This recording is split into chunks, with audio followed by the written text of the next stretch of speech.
Yeah.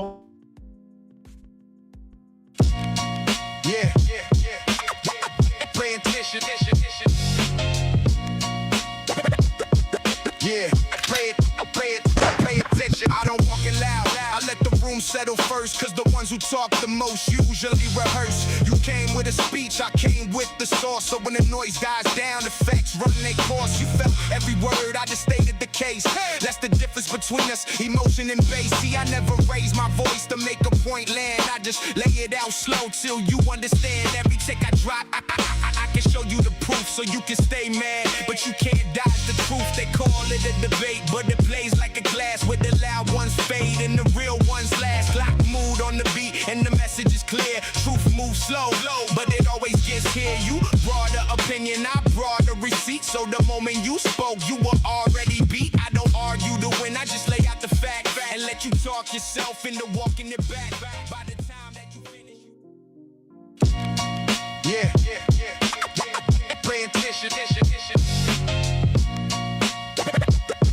Yeah, pay attention. I don't walk it loud. I let the room settle first, cause the ones who talk the most usually rehearse. You came with a speech, I came with the sauce. So when the noise dies down, the facts run their course. You felt every word, I just stated the case. That's the difference between us, emotion and bass. See, I never raise my voice to make a point land. I just lay it out slow till you understand. Every tick I drop, I can show you the proof so you can stay mad. But you can't dodge the truth, they call it a debate. But it plays like a glass where the loud ones fade and the real ones last. Lock mood on the beat and the message is clear. Truth moves slow, but it always gets here. You brought the opinion, I brought the receipt. So the moment you spoke, you were already beat. I don't argue to win, I just lay out the fact and let you talk yourself into walking it back. By the time that you... Yo! What's up, everybody? Tonight we have a great stream to discuss something that has been on my mind ever since Wemby have made it to the NBA Finals, making it at 22 years old in his third season, only. So now, we're gonna discuss who had a tougher road to the finals at 22 years old. Is it LeBron James or is it Victor Wembanyama? I want you to click on the poll in the chat and tell me who had a way harder road to the finals. Is it Wemby or is it LeBron James? Click the poll in the chat. I got curated stats of both of these teams when it comes to their roster, when it comes to the odds they had to reach the finals, and when it comes to the teams that they had faced to reach the finals. And we're gonna compare it 1-to-1 and see who had a tougher road to the finals. Now, click on the link on the poll in the chat, comment who you think had a better run. Comment, like, share, and subscribe for more streams that will happen hopefully every single day. Now, I got the stats. Do you want to start with the rosters or do you want to start with the teams that they faced? I personally will start with the rosters. Now, we start with comparing the teams that they had brought along them to road to the finals. We start with this. First, I got the stats. Let me pull it up on the screen. There you go. You got Victor Wembanyama. Finished the season with 25 points, 11 rebounds, and 3 assists, making 2 All-Star selections. And got LeBron James with 27, 6, and 6 with rebounds and assists. So when it comes to the stats, they're very comparable and they're very close. Not to mention that Victor Wembanyama has won the accolade of Defensive Player of the Year. Now, when it comes to the roster that they had alongside them, that's a different story. Now, what you got here, as you can see, is that LeBron James had no All-Stars and no defensive juggernaut or defensive players that went along with him. All you can see in the right here is that they were just good rotation players. They were good in their roles that they played. Can you see the screen? See the screen right there. Only LeBron James had an all-star. Everybody else was just nothing. And they just had a rookie in the roster with them. Now, when it comes to the Spurs, they had an all-star in Wemby, but they had also another all-star who is a veteran as well in De'Aaron Fox. They had Stephon Castle, who was a rookie of the year, because the Spurs were in a building mode for the past 4 years before that. So they had a very good roster, not a very good, but very decent roster, who they expected to just make a playoff push, because they had a Wemby and De'Aaron Fox and Stephon Castle, who was a good rookie, heading into his second season after winning Rookie of the Year. But if you compare how they had odds of a championship, the Cleveland Cavaliers had the sixth, excuse me. They had the sixth odds in the season to make it to a championship. As you can see, the 2006-2007 NBA championship odds, they had the Cleveland Cavaliers in sixth place of 9-1 odds, and they made the finals. Now, when you compare it to the San Antonio Spurs, they had a 65-1 odds to a championship, a historically the biggest underdog to reach the finals in 40 years. Now, that's a very, very admirable accomplishment for Wemby to lead his team in his first playoff push, right? And a 40 years underdog, the biggest underdog in 40 years. Now, compare it to 9-1, the Spurs had 65-1 odds to a championship. Now, if we go and compare it, it's obvious that the San Antonio Spurs had a biggest upset in reaching the finals by having 65-1 odds to a championship, while the Cavs had a 9-1. Now, let's go compare them in terms of their stats as a team. The 2026 Spurs had the third offense in the NBA compared to the Cavaliers, who had the 18th, which was way below average offense. In the defense, however, the Spurs had the third defense in the NBA, while the Cavaliers had the fourth. So, looking at this right here, it's obvious that LeBron James did a better job in leading his teammates, who didn't contribute that much offensively, but they were very, very competent defensively. But when it comes to the Spurs, he led them to a better record. He led them to a better NBA offensive rating and a better defensive rating. So you can say it was because of him or it was because of his roster. You can do either way, but I think is that LeBron had a worse roster and he did a better job in leading them to the finals when it comes to dragging people alongside him.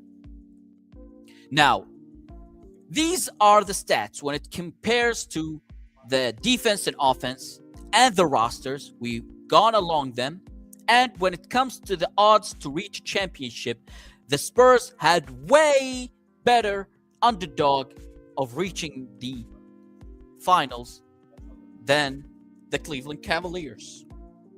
65-1 compared to 9-1. So I think everybody watching this can say it clearly that the Spurs had a bigger upset in reaching the finals this season than LeBron did in 2007.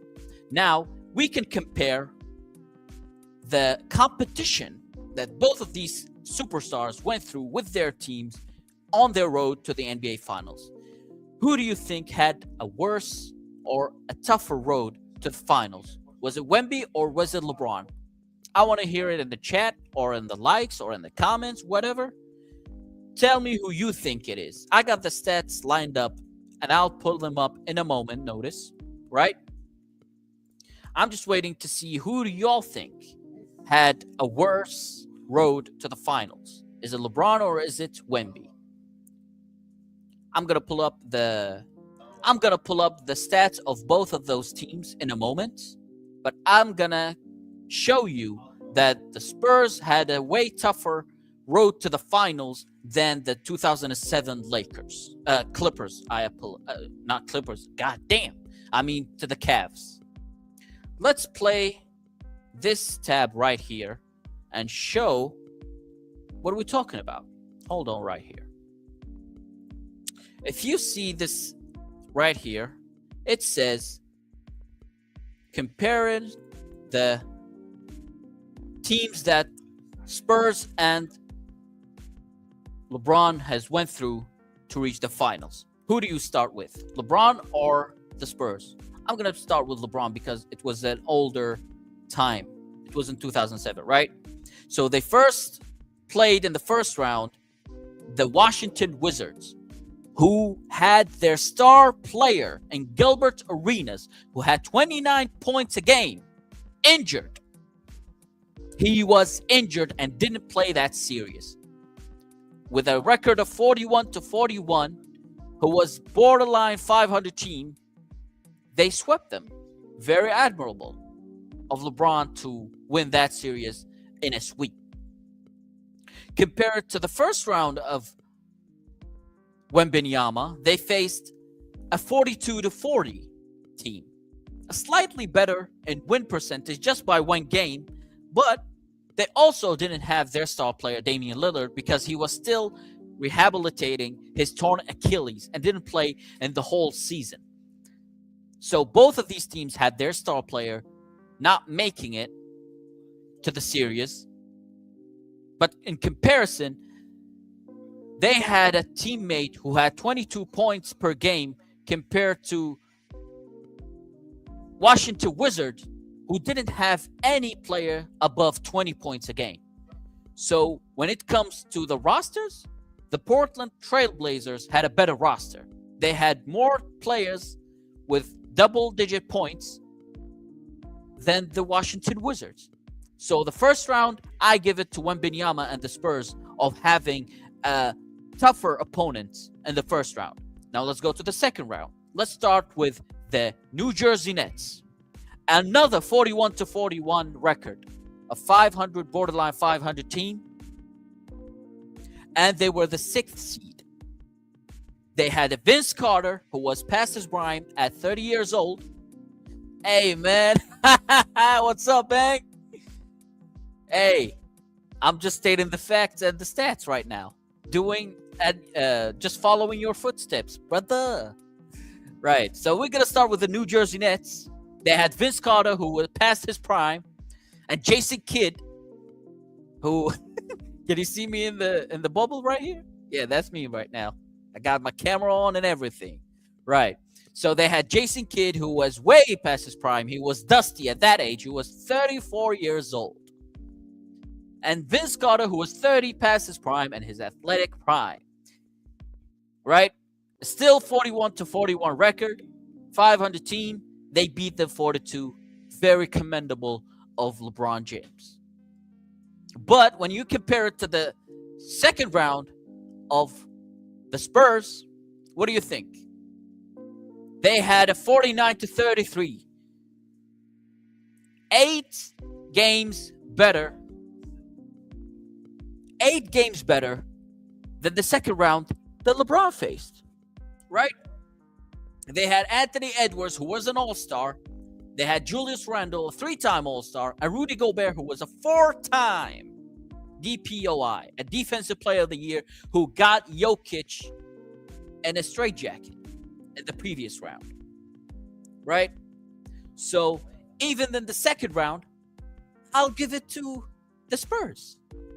It's a better team, a way tougher opponent, with all of their starters having double digits in points. So all of them, if you can see the stats, Anthony Edwards, 29 points per game. Julius Randle, 19 points per game. Rudy Gobert, 13 points per game.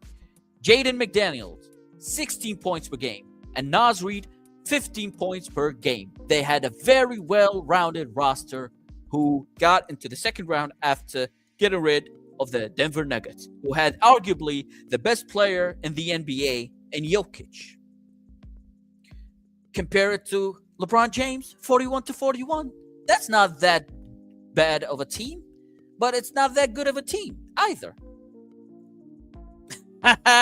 Yes, it is true. Now, let's look at the finals, the Eastern Conference and the Western Conference finals. They had LeBron James facing the Detroit Pistons, who had the number one seed in the East, the fifth straight Eastern Conference finals, and they were the 2004 champions. What do you think? They had few in the roster who were champs in 2024 and 2004. They had all-stars and finals MVPs, elite defenders. They were a very good defensive team. And they faced LeBron James and his roster, and they won 4-2. And that's very commendable of LeBron. But compared to Wemby, who faced the OKC Thunder, who had the number one seed, the best record in the NBA, and they were the defending champs with the 2 times back-to-back MVP. And they had another All-Star, and they had another All-Star in Chet Holmgren, who was an All-NBA, and All-Defense in Alex Caruso and Isaiah Hartenstein. They had a very well-built team that were always compared to all-time great teams. This team was thought to be going into becoming a full-fledged dynasty. They had a 64-18 record compared to the Detroit Pistons, who had a 53-29 record. So 11 game better record than the Detroit Pistons that OKC had. This is what we have right now. So I'll also give it to the Spurs, who got rid of a better opposition in the finals. The OKC is better in all the stats than the Detroit Pistons. So throughout all the rounds in the playoffs, each team that the Spurs played had a better record, better opposition, and better roster than the players that LeBron James faced. So what are we saying? Yes, you can say that LeBron James had a worse roster.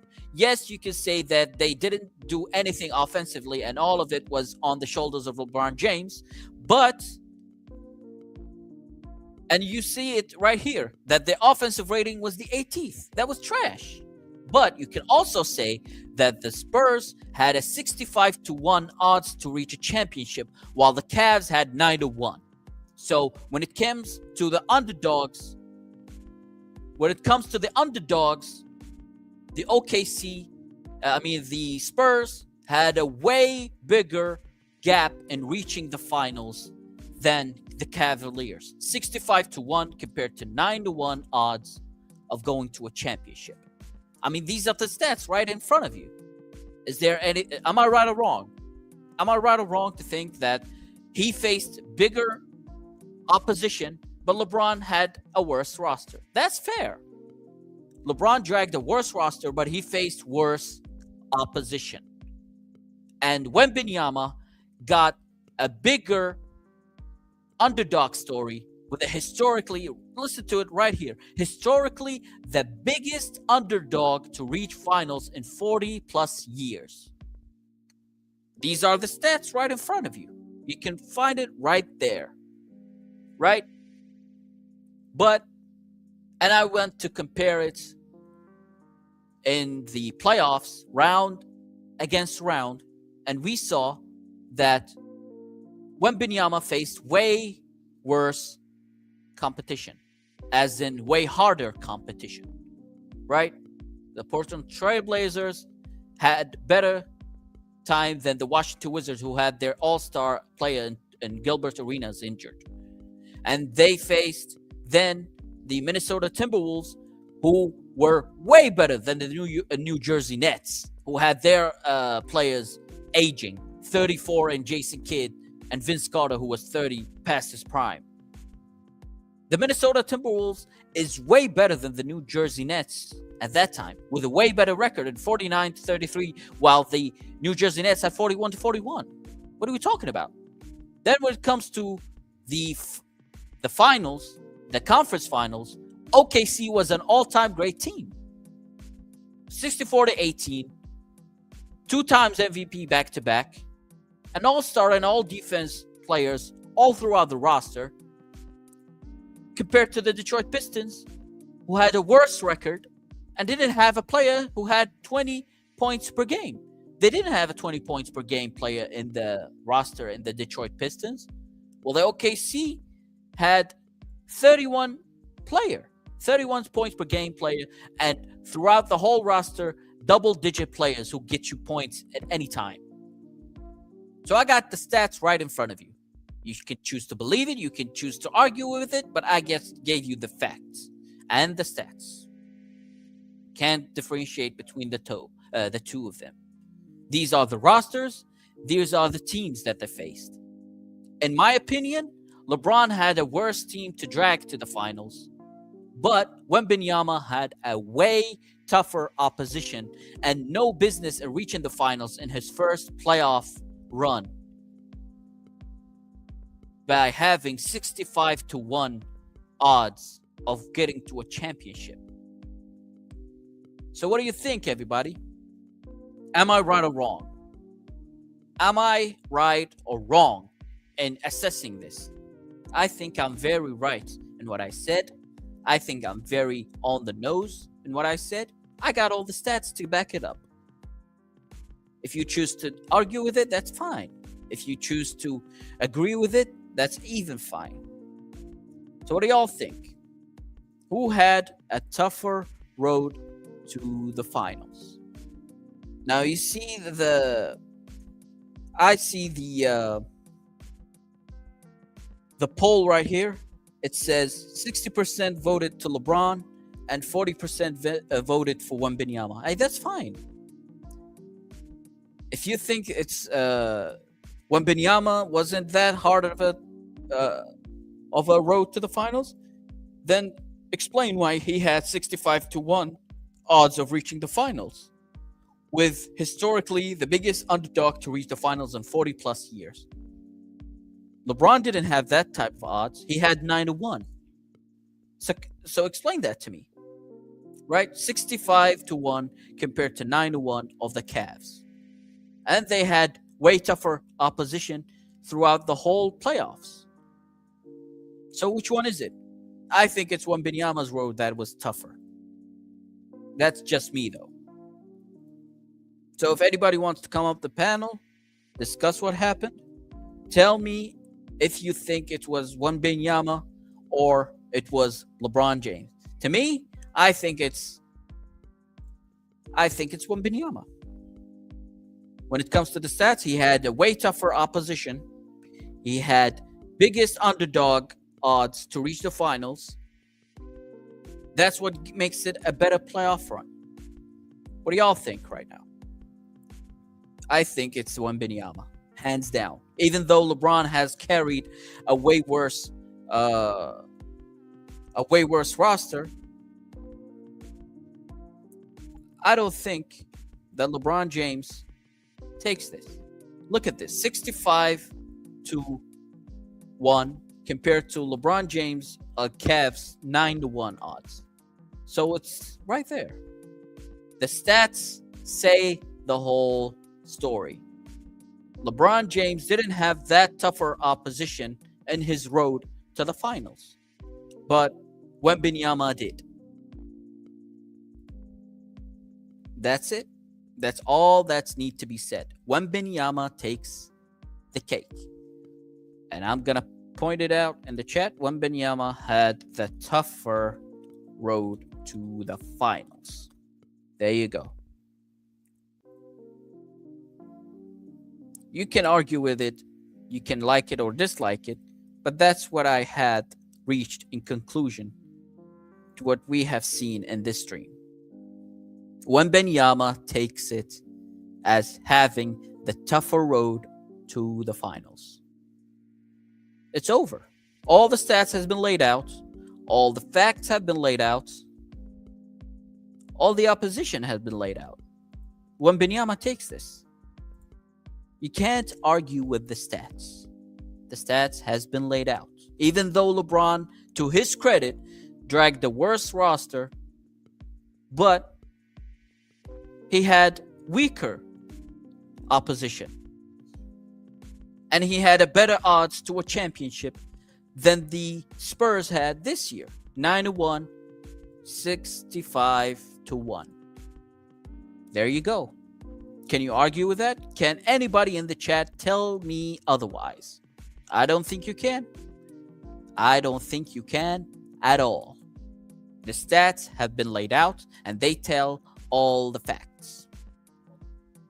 Anybody else has to argue? Anybody has anything to say? Because I think I said pretty enough. The stats have been laid out and Wembenyama takes this. You can't say anything otherwise. So I think I had enough of this. If anybody wants to come up on the panel, the link is in the chat. If not, I'm gonna ask y'all to like, share, and subscribe for more streams in the future. But as it stands right now, Wembenyama takes the cake. Even though the poll says the people who voted take it for LeBron 60 to Wembenyama 40, I'm gonna do another poll. LeBron 27 or Wembenyama 2026. I think it was Wembenyama. I'm gonna put it again in the chat if you want to vote, because I ended that one pretty quickly. But the poll is in the chat if anybody wants to vote. I think, as I laid out in the stats, it was Wembenyama. The stats and the odds that says 65-1, biggest is historically the biggest underdog to reach the finals in 40 plus years. And when it comes to the teams that they faced, Wembenyama easily takes it. Comparing, because who do you take? The Trailblazers or the Wizards, where they had Gilbert Arenas injured and didn't play? Would you take the Minnesota Timberwolves or the New Jersey Nets, who were still 500 win team? Would you take the OKC or the Pistons? I'd take the OKC because they had two-time MVP and all-stars all throughout their roster with all defense as well. Anybody else has anything to add? Anybody else has anything to say? I don't think so. Because the stats has been laid out and nothing to be argued about. So yeah, man. I think it's been laid out. Anybody else has anything to say? You're free to join me in the panel and I can hear what you have to say. But it's been laid out. I don't think that you can argue against the stats and the facts of that Wemby had a harder path to the finals than LeBron James in 2007. And at 22 years old, he has a chance to be in the record books as the player who got his team into the finals at 22 years old and win in his first playoff run. That's what makes legacies. That's what builds dynasties. Anybody then will start to clamor to go to the Spurs to play with Wembenyama because he's the defensive anchor and the offensive juggernaut of that team. Without him, they'd be able to do shit. Just like Jokic is for the Nuggets. Same story is for the Spurs. What did y'all think, man? If you want to catch up on any of the stats that have been laid out, you're free to watch it in the replay. But right now, as it stands, it's Wembenyama all day. So yeah, man, I think I said enough when it comes to this subject. I thank everybody who pulled up to the stream, who had voted on the poll, and who gave me enough of views to reach what I wanted to reach in the views. So I thank everybody who pulled up. I think I'm gonna end the stream in a minute because it's reached 30 minutes, and I haven't seen anybody pull up to argue about it. So enough for me. So thanks everybody. I'll see you in the next one. Peace.